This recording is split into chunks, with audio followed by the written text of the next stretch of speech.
And the short version of your answer is that people should be calling the administration. People, if you see illegal street vendors, you can call and ask the Parks Commissioner, ask the mayor why they're not enforcing their existing rules, because they are there. And as been mentioned numerous times, 60 pages. I mean, it's not like this is, as Adrian Beneby likes to use the phrase willy-nilly. When Robert was arrested on the High Line in that cold November morning, Adrian likes to paint this picture that it's anarchy, and he's used that phrase. He was the only human being selling there, the only human being on a day that probably got about 10% of what the High Line would normally receive on a nice day. So it has nothing to do with that. He was trying to make his point. What's unfortunate is obviously, Robert is not going away, and that's good for the people who care about this stuff.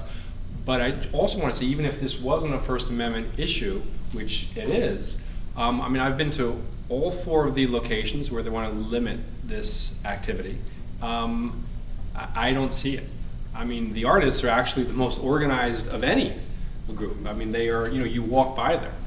So that's kind of, it's kind of, so, there are existing rules and they should be enforced. And, it's sad that we as taxpayers, we're going to have to pay to compensate him for being arrested, and the legal fees and all that stuff. So we should be actively asking the city why they keep doing this.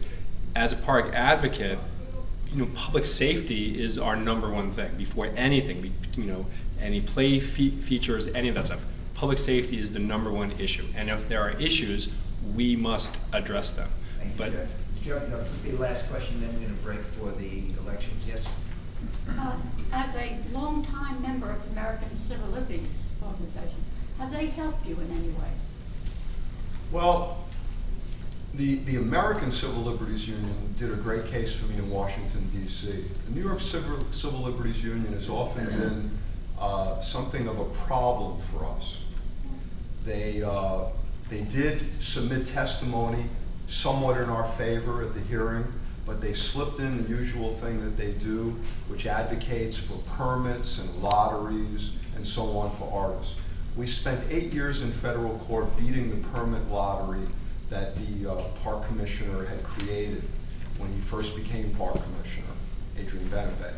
And we would hope to not have to go back to federal court and have hundreds of artists arrested again, as they did in 1998, and then have to sue the city over the exact same permit lottery system that was already overturned.